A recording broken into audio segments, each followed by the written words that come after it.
O Tribunal Federal começa a julgar hoje o núcleo 2 da trama golpista. O Igor Damasceno, em Brasília, tem os detalhes e informações sobre mais esse julgamento. Pois não, Igor? Nonato, mais uma vez, ótimo dia a você, também a Soraya e a todos que nos acompanham. A expectativa é que esse julgamento comece em instantes. De acordo com a denúncia da Procuradoria-Geral da República, o Núcleo 2 é formado por 6 réus que estariam utilizando as forças policiais para prejudicar o presidente Lula e favorecer o então presidente Jair Bolsonaro durante a campanha eleitoral de 2022. Entre os réus está o ex-diretor-geral da Polícia Rodoviária Federal, Silvinei Vasquez. A PGR o denunciou, dizendo que ele teria utilizado a PRF e intensificado as fiscalizações nas rodovias, principalmente nos estados onde Lula teria mais possibilidades de ganhar votos. Lembrando que um dia antes do segundo turno das eleições, o então presidente do Tribunal Superior Eleitoral, ministro Alexandre de Moraes, tinha proibido o aumento de policiais, principalmente da PRF, aumento de fiscalizações nas rodovias, justamente para que os eleitores pudessem transitar livremente e conseguissem chegar até as zonas eleitorais. Só que, de acordo com a PGR, Silvinei Vasquez descumpriu essa ordem do ministro Alexandre de Moraes, aumentou o efetivo de policiais nas rodovias, aumentou o número de fiscalizações e, por isso, vários eleitores ficaram proibidos de votar. Outro réu é Fernando de Souza Oliveira, ele é delegado da Polícia Federal e ex-secretário executivo da Secretaria de Segurança Pública daqui do Distrito Federal. A denúncia aponta que ele sabia sim que a manifestação programada para 8 de janeiro de 2023, ela poderia degringolar, poderia perder o controle e ainda assim não aumentou o efetivo de policiais na esplanada dos ministérios. Tem também aqueles que participaram da chamada minuta do golpe, como o ex-assessor para assuntos internacionais do presidente, o Felipe Martins, e o Marcelo Costa Câmara, que também era uma espécie de braço direito, assim como o Mauro Cid, de Jair Bolsonaro. Eles teriam ajudado a redigir a minuta do golpe. A denúncia da PGR diz que Bolsonaro, então, leu essa minuta que foi escrita por Felipe Martins, fez um enxugamento dela, reduziu um pouquinho esse texto, deixando mais objetivo, e devolveu para Felipe Martins essa versão editada. Então, dos 6 réus, alguns tentaram utilizar as forças policiais para proibir que eleitores chegarem até as zonas eleitorais. Outros não aumentaram o efetivo de policiais no dia 8 de janeiro, o que facilitou a entrada dos manifestantes nas instituições públicas democráticas, e outros réus participaram da minuta do golpe com o aval do ex-presidente Jair Bolsonaro. São 6 réus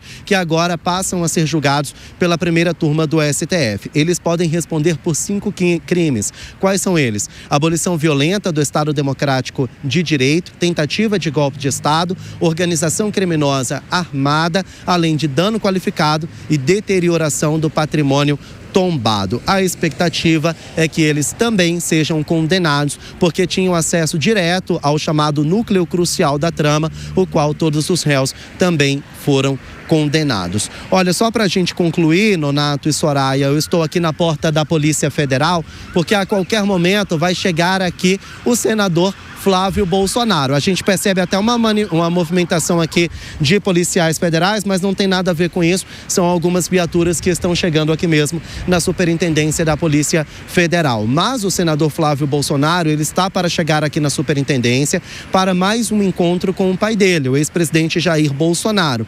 Esse encontro vai ser naqueles mesmos moldes. Tem que acontecer entre 9 e 11 horas da manhã. Ele vai ter direito a 30 minutos para ficar frente a frente com o pai dele, e é a primeira reunião de Flávio Bolsonaro, logo depois ele confirmar que o ex-presidente o nomeou, o escolheu para ser o candidato bolsonarista, o candidato de Bolsonaro na presidência das eleições do ano que vem. Então, há muita expectativa em torno dessa reunião. Ao fim dela, o Flávio Bolsonaro deve conversar com a imprensa, falar sobre as estratégias políticas e a conversa com o pai dele. Quem também deve vir aqui é a ex-primeira-dama Michele Bolsonaro.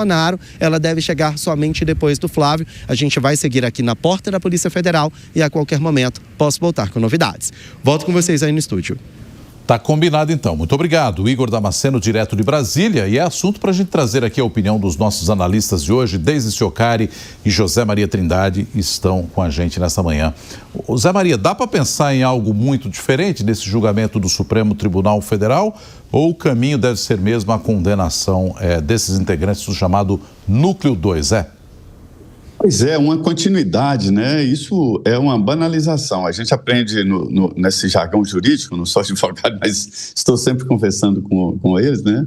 Que o réu é sagrado, ou seja, é preciso dar atenção ao réu e mostrar a ele o porquê dele estar sendo julgado e porquê e quais os argumentos ele foi condenado.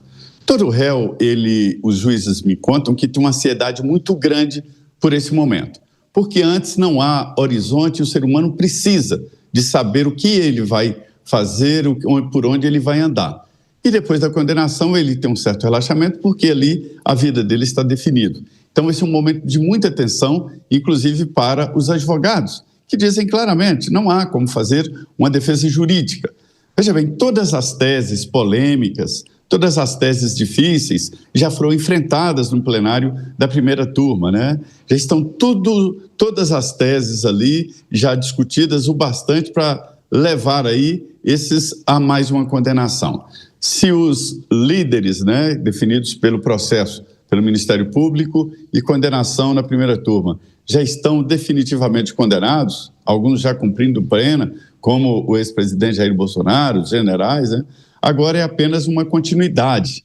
E essa continuidade aí, o debate é saber há quantos anos eles serão condenados, mas a condenação é certa. O STF, né, Deise, vem cumprindo um calendário que já era uma expectativa desde o início do ano, ou seja, concluir todo o julgamento da ação penal, passar por todos os núcleos, tudo ainda em 2025, para começar 2026, que é ano eleitoral, já com todas as pendências resolvidas, né? Exatamente, Soraya. E é importante, né, você investigar seriamente quem tentou romper a democracia, mas o que me preocupa no meio disso tudo é aquilo que a gente fala, inclusive em outras áreas da política e da economia brasileira, né? É o fato da gente sempre reagir depois que as coisas acontecem, né? Então, no meio disso tudo, houve também falhas em relação ao processo para se evitar que isso acontecesse. Mas aí vamos voltar especificamente a esse caso. O que o STF está julgando é, acima de tudo, a existência dessa minuta. Então, quando o plano vira papel, esse papel ele virou uma tentativa, aí uma ruptura democrática, e é isso que o STF está julgando. Então, para além de um devaneio político, para além de conspirações imaginárias, existiu um papel que daí muda todo o curso do jogo. E eu acredito que seja com base nesse papel, na existência dessa minuta, que o STF vai proferir a sua decisão. E aí eu concordo com o Zé Maria, eles vão ser condenados. Mas reitero minha opinião aqui, é muito importante sempre que se investigue quem tente fazer um levante contra a democracia. Mas o mais preocupante no meio disso tudo é que a gente sempre reage depois que as coisas acontecem. Houve falhas no Brasil e falhas muito sérias.